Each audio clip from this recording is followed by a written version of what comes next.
ನಾವು ಈಗ ಅರಕೆರೆ ಹತ್ರ ಇದ್ದೀವಿ. ಅರಕೆರೆ ಹತ್ರ ಒಂದು ಗಾಡಿ ಹೊರಟಿದೆ, ಮಹಾರಾಷ್ಟ್ರ ಗಾಡಿ. ಅದು ಗಾಡಿ ನಂಬರ್ ಯಾವುದು MH ಪಾಸಿಂಗ್ ಇದೆ, 14 ಇದೆ. MH ಪಾಸಿಂಗ್ 14 54 74 ಗಾಡಿ ನಂಬರ್ ಇದೆ. ಈ ಗಾಡಿಯನ್ನು ನಾನು ಫಾಲೋ ಮಾಡ್ಕೋತ ಹೋಗ್ತೀನಿ. ಮುಂದೆ ಏನಪ್ಪ RTO ತರಬಿ ಈ ಗಾಡಿಯಿಂದ ದುಡ್ಡು ಇಸ್ಕೊಳ್ತಾನೆ ನೋಡ್ರಿ. ದುಡ್ಡು ಇಸ್ಕೊತಾನ. ಈ ಗಾಡಿ ದುಡ್ಡು ಇಸ್ಕೊಂಡ ಮೇಲೆ ಈ ಗಾಡಿಯನ್ನು ನಾನು ತರಬಿ ಡ್ರೈವರ್ಗೆ ನಿಮಗೆ ಮಾತಾಡ್ಸ್ಕೊಂಡೆ ನಿಮಗೆ. ಯಾಕಂದ್ರೆ ಕಂಪಲ್ಸರಿ ಅವರು ಹೊರ ರಾಜ್ಯದ ಗಾಡಿಗಳನ್ನು ತರುತ್ತಾರೆ. ಹಾಗಾಗಿ ನಾನು ಈ ಗಾಡಿಯನ್ನು ಫಾಲೋ ಮಾಡ್ಕೊತ ಹೊಂಟಿದ್ದೀನಿ. ಮುಂದೆ RTO ಗಾಡಿ ಅವ್ರ ತರಬಿಯಲ್ಲಿ ದುಡ್ಡು ವಸೂಲಿ ಮಾಡ್ತಿದ್ದಾರೆ. ಅವರು ದುಡ್ಡು ಕೊಟ್ಟ ಮೇಲೆ ನಾನು ಮತ್ತೆ ಏನಪ್ಪ ಅಂದ್ರೆ ಈಗ ಡ್ರೈವರ್ಗೆ ಮಾತಾಡಿಸಿ RTOಗೆ ಮಾತಾಡಿಸ್ತೇನೆ. ಈಗ ಗಾಡಿಯನ್ನು ಫಾಲೋ ಮಾಡ್ತಿದ್ದೀನಿ ನೋಡಿ. ಶಿವಾನಂದ ಹೇಳಿ ಮಾತಾಡ್ತಾ ಇರೋದು KRS ಪಾರ್ಟಿಯಿಂದ. ಈಗ ನಾವು ಏನಪ್ಪ ಅಂದ್ರೆ ಇಲ್ಲಿ ಅರಕೇರಿ ಬಳಿಯಲ್ಲಿ ಇದ್ದೀವಿ. ಅರಕೇರಿ ಬಳಿಯಲ್ಲಿ RTO ಅವರು ಗಾಡಿಯನ್ನು ತರಬಿ ಏನು ಚಾಲಕರಿಂದ ದುಡ್ಡನ್ನು ವಸೂಲಿ ಮಾಡ್ತಿದ್ದಾರೆ ಅನ್ನುವಂಥ ವಿಚಾರ. ಹೀಗಾಗಿ ನಾನು ಅವರಿಗೆ ಮಾತಾಡ್ತಾ ಹೋಗ್ತೀನಿ. ಏನಪ್ಪ ಅಂದರೆ ಭಯ್ಯ तुम्ही कितना पैसे दिया एक बार? 450 क्या रसीद की क्या दिया? कुछ नहीं दिया. ओ तुम्हारा डॉक्यूमेंट सभी क्लियर है ना? डॉक्यूमेंट सभी क्लियर है मगर वो पैसे लिया. हाँ ऐसा तरफ से होता है ಏನು ಇದು क्या RTO क्या पैसे किसे ले? कितना लिया वो पैसे तुम्हारे पास? हाँ 450 लिया. क्या रसीद किसे दिया? रसीद नहीं दिया.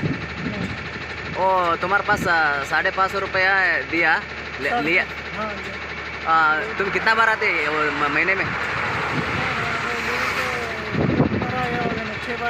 हाँ तुम कभी आते वो वहाँ से तुम RTO को पैसे देते? जाना ही पड़ेगा, मिलेगा ना. हाँ तुम दिन भर काम करे तो कितना पैसे मिलते तुमको? हमको मिलेगा 300-400. वो 300 रुपये तुमको मिले. वो RTO को पेमेंट है ना, 1 लाख रुपये पेमेंट है. तुम्हारे पास 400 रुपये लेते हैं. तुम्हारा देश महाराष्ट्र? तुम महाराष्ट्र गए तो वो कर्नाटक में RTO ऐसे पैसे लेते बोलते ना. कर्नाटक इज्जत क्या होते हैं? हाँ तो ऐसे वैसे पूछ रही हूँ. वो तुम रसीद भी क्या नहीं दिया? नहीं कितना पूछा तो वो तुम्हारे? पहले कितना पूछा पैसा? कितना पूछा? उतना ही जाता है नॉर्मल अंदाज. वो कितना पूछा तुम्हारे पैसे? क्या 1000 पूछा? कितना पूछा? 500 रुपये. 500. तुम्हें बोले तुम्हें डॉक्यूमेंट्स सभी क्लियर है? क्लियर है तो पैसे क्यों ले रहे हो ऐसा पूछ लेना. फाइन मारेगा ना. हाँ नहीं तुमको सभी करेक्ट है ना, डॉक्यूमेंट करेक्ट तो क्यों पैसे लेते हो वैसे? तुम एक बार बात करना बात किया ना. नहीं ना बात नहीं कर सकता ना सर. डेली वो काम है, वो पैसा देता है. वो ಹೊರಗಿನ ರಾಜ್ಯ ಇದ್ದವರಿಗೆ ಆಟೋಮೆಟಿಕಲಿ ಹಿಡಿತಾರೆ. वो दूसरा स्टेट को आते हैं उसको पैसे लेते हो. क्या मालूम, उसको मालूम. वो बॉर्डर बच्चे की ज़्यादा. तुम्हारा डॉक्यूमेंट सही भी अच्छा है, करेक्ट है तो पैसे लेते. अच्छा है ना. हाँ सही है. अभी तुम आए तो तुमको पैसे वापस वो देने को बोलते. रुको सही है, हम बात करते हैं उनको. तुम आते ना, 1 मिनट तुम वहाँ से रखो, तुम्हारा पैसे वापस देता हूँ उनको. बात कर दो. 500 रुपये दे बोलते हैं, हम देते हैं उनको. देते तुम वहाँ से वो आते हैं ना, RTO पीछे रखो. कुछ क्या तो हुआ तो हम आए. तुम क्या डरो नको. वो तुम आओ वहाँ से पूछते हैं. तुम्हारा डॉक्यूमेंट सभी क्लियर है तो वो पैसे लिया 500 रुपये. सभी ड्राइवर को पैसे लेते हैं.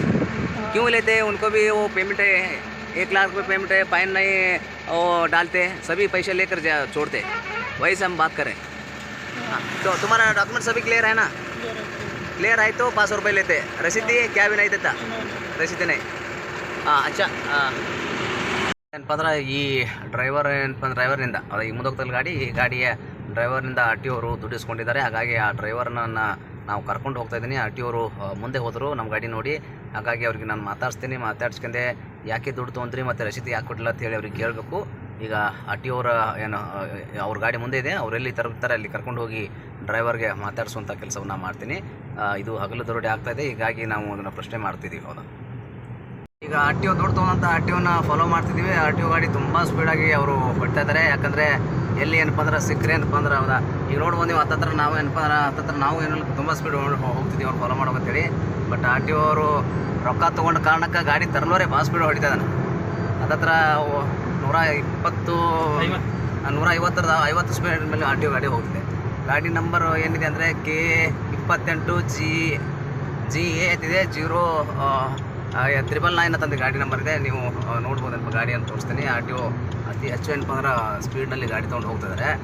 ಇವರು ಆಲ್ರೆಡಿ ಏನಪ್ಪ ಅಂದ್ರೆ ಆಗಲಿದ್ದಂಥ ವ್ಯಕ್ತಿ ಕಡೆಯಿಂದ ದುಡ್ಡನ್ನು ತೆಗೆದುಕೊಂಡು ಆ ವ್ಯಕ್ತಿ ಗಾಡಿನಲ್ಲಿ ಇನ್ನೊಬ್ಬ ನೋಡ್ರಿ ಗಾಡಿಯಲ್ಲಿ ಏನಪ್ಪ ಅಂದ್ರೆ ಯಾರು ಅನಧಿಕೃತ ವ್ಯಕ್ತಿಗಳು ಒಳಗಡೆ ಇದ್ದಾರೆ. ಅದ ಅನಧಿಕೃತ ವ್ಯಕ್ತಿಗಳು ಬಿಲ್ಡರ್ಸ್ ಮೇಲೆ ಇದ್ದಾರೆ. ಅವರು ಅವ್ರ ಕಡೆಯಿಂದ ವಸೂಲಿ ಮಾಡಿಕೊಂಡೆ ಏನಾದರೂ 1 ಲಕ್ಷ ಕಲೆಕ್ಷನ್ ಆಯ್ತಂದ್ರೆ ಅವ್ನ ಕಡೆ ಕೊಟ್ಟು ಬೇರೆ ಕಡೆ ಇಟ್ಟು ಬರ್ಲಿಕ್ಕೆ ಅವ್ರು ಕಳಿಸ್ತಾರೆ. ಇದು ಏನಪ್ಪ ಆರ್ ಟಿ ಓದರ ಹಿಂದೆ ನೀವು ಬಿಲ್ಡರ್ಸ್ ಮೇಲೆ ನೀಲಿ ಮತ್ತು ಚಕ್ ಒಂದು ಡ್ರೆಸ್ ಇದೆ, ಅವರು ಒಂದು ಹಿಂದೆ ಬಿಲ್ಡರ್ಸ್ ಮೇಲೆ ಇರುವಂಥ ವ್ಯಕ್ತಿಗಳಿದ್ದಾರೆ. ತುಂಬ ಏನಪ್ಪ ಅಂದ್ರೆ ಸ್ಪೀಡಲ್ಲಿ ಏನಪ್ಪ ಗಾಡಿಯನ್ನು ನಡೆಸ್ತಾ ಇದ್ದಾರೆ. ಹೇಗಿದೆ ವ್ಯವಸ್ಥೆ ಅಂದರೆ ಇವ್ರನ್ನ ನಾವು ಕೇಳಬೇಕು ಮಾಡಬೇಕಂತ ಹೇಳಿ ಫಾಲೋ ಮಾಡ್ತಿದ್ದೀವಿ. ಆದರೆ ಗಾಡಿ ತೊಗೊಂಡು ಏನಪ್ಪ ಅಂದ್ರೆ ಭಾಳಷ್ಟು ಸ್ಪೀಡಲ್ಲಿ ಗಾಡಿ ತೊಗೊಂಡು ಹೋಗ್ತಿದ್ದಾರೆ ಅವರು. ಗಾಡಿ ಏನಪ್ಪ ಅಂದ್ರೆ ಸಿಗ್ತಾ ಇಲ್ಲ. ಆಲ್ರೆಡಿ ನಾವು ಗಾಡಿಯನ್ನು ಹಿಡಿಬೇಕಂತಂದು ಸಾಕಷ್ಟು ಅವ್ರಿಗೆ ಹಿಡಿಬೇಕು, ಕೇಳಬೇಕು. ಯಾಕೆ ನೀವು ಏನಪ್ಪ ಅಂದ್ರೆ ಆ ಚಾಲಕರ ಕಡೆಯಿಂದ ನೀವು ದುಡ್ಡನ್ನು ತೊಗೊಂಡ್ರಿ ಮಾಡಿದ್ರಿ ಅಂತಂದು ಕೇಳುತ್ತೆ ನಾವು ಫಾಲೋ ಮಾಡ್ತಿದ್ದೀವಿ. ಬಟ್ ಅವರು ಭಾಳಷ್ಟು ಸ್ಪೀಡಲ್ಲಿ ಹೋಗ್ತಿದ್ದಾರೆ.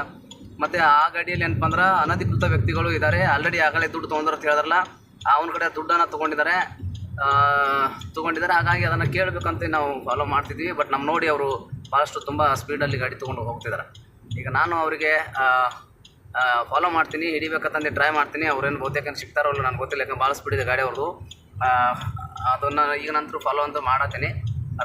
ಅವರು ಸಿಕ್ಕರೆ ಒಂದಿಷ್ಟು ಒಳ್ಳೇದಾಗ್ತೈತಿ. ಮತ್ತು ಅವ್ರಿಗೆ ಯಾಕೆ ದುಡ್ಡು ತೊಗೊಂಡ್ರು, ಏನು ತೊಗೊಂಡ್ರು, ಯಾವ ಕಾರಣಕ್ಕೆ ನೀವು ಎಲ್ಲ ಡ್ರೈವರ್ ಕಡೆಯಿಂದ ಏನಪ್ಪ ಅಂದ್ರೆ 500 ರೂಪಾಯಿ ದುಡ್ಡನ್ನು ತೊಗೊಳಂದು ಹಿಡಿದ್ರಿ ಅನ್ನುವಂಥದ್ದು ವಿಚಾರನ ಅವ್ರಿಗೆ ನಾವು ಕೇಳಬೇಕು ಅನ್ನುವಂಥ ವಿಚಾರ.